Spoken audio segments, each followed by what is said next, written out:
So welcome to the panel It Takes Two to Tango, where we're going to be having a conversation about how to work together on a joint agenda for gender justice with women's organizations and working on women's rights and empowerment and engaging men and boys approaches and actors. So what this event is about is that we see that there is increasing support for, from women's rights and gender equality organizations for engaging men and boys to achieve gender justice and human rights. There's also increasing understanding that men and boys are gendered themselves, and that this can have negative implications also on men and boys, especially when it comes to gender norms and stereotypes that affect us all. And while we think that all of that is a positive development, this recognition, we also acknowledge that it's not always easy to work together, that partnerships still need to be strengthened, and that there's also a very crucial role for accountability, mutual accountability among us as a movement, and also accountability of men and boys and those approaches with and towards women's human rights.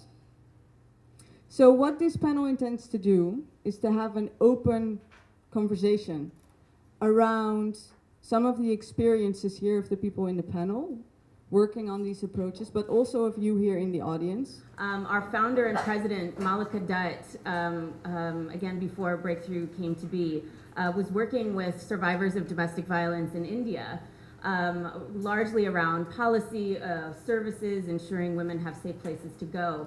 And really the number one message that these women were conveying to her is that if you actually really want to stop this violence that we face, you really need to look at the social norms that make it so acceptable and even encouraged in the home. And it was really inviting men to step up and play a role to stop violence, in large part to be able to say and send the message that the community says this is wrong, and that there are actions and responsibilities that all of us can take to really interrupt violence and send the message that these behaviors and norms need to be shifted.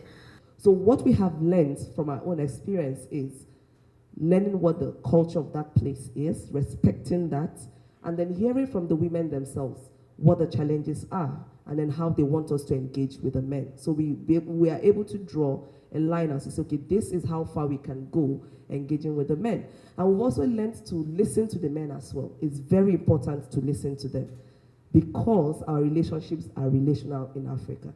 So we cannot disengage women's right from men's right from children's right. They are all intertwined. So we learned about intersectionality in that respect. And then what are our recommendations? I would like to say that it's very important to listen to the women. I know we all say, oh yeah, we listen to them, but I mean active listening. We go in with assumptions. So let's all go in, if we're working at community to the donors, let's have that cultural humility. So the women interviewed in this study expressed concerns about the erosion of women-oriented political spaces in both a physical sense and a metaphorical sense.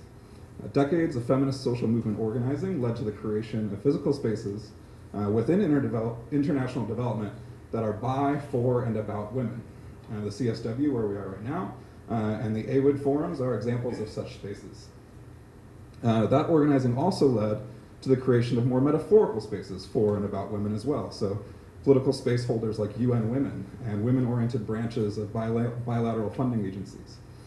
Nearly every individual interviewed for this study expressed either regret that some of these spaces have already lost their focus solely on women, or a fear that such a focus was drifting to include men and men's issues, or to become about gender in a broader sense. Whether you're talking about money allocated or just resources, time, that opportunities that you have to engage people on the ground, the resources are limited. And already they're too little, right? When you're working with men and boys, I just think there needs to be also the accountability, not only for your direct beneficiaries, because I can very easily show in our programs that men and boys are benefiting from what we're doing, that they're growing, that they're changing, but there also needs to be the indirect beneficiary that is the reason why we started engaging men and boys in the first place within the gender domain. That we need to honestly have ways that we can monitor changes for women on the ground. And those changes need to be ranging from domestic violence towards women's political leadership, women's economical parity with men and how much they get paid, the positions that they take in economy, and even when it comes to issues such as conflict, militarization, peace negotiations, etc. So I think unless we that always needs to be one step further in how we assess our programs. So coming together as two organizations, Mosaic was not completely foreign to engaging men and boys. We are a women's organization who for a long time have considered ways to engage men and boys, and we started doing that when we were actually approached by our beneficiaries themselves, who were victims of domestic violence and sexual violence, who would come to us and say, I don't want to leave my relationship.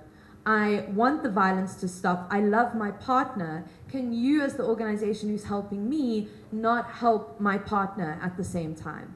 And that's when we really had to consider, as an organization, how do we go about doing this? How do we incorporate this work into our everyday services that we offer our beneficiaries? So our initial work with men and boys started when we started engaging male community leaders about changing attitudes within communities to try and affect change on a broader level. So not only in the home, but also in the community. And then our direct work with individuals started when we developed with partners a toolkit for men, which was aimed at counseling men who used violence in their intimate partner relationships. So those were the activities we already had in place when we joined hands or started to learn to dance the tango with Sonke as part of the MenEngage Plus program. I constantly, as a man, have to watch my own unconscious claiming of space and call out others in the room on that when that happens. And I think that's not something that one achieves. The illusion in this work for me as a man has been that now I understand gender equality, so let me then claim the space and preach it to others, and thereby repeating the very thing that I'm trying to subvert. So that's a work in progress, and I think that's in our organizational relationship between Mosaic and Sonke, we're still working on that. I think as our team, we're a mixed gender team from Sonke and we're a mixed gender team from Mosaic, so it's not as if the one organization is binarily, if that's a word, opposed to the other organization, but it's a conversation that we're working on all the time. I just want to get an experience from the MenEngage Alliance on how probably they've managed to engage on the faith-based organization to bring them to the table and discuss the issue of gender equality within their organization. The conversation does have to start in an open-minded way. I have found that interacting with boys from the fraternities through talking about just healthy relationships and asking them what their questions are has been very, very, very effective. And so on. Female genital mutilation, they were utterly fascinated, frankly. They said, we never hear about this, we don't really learn about this in detail.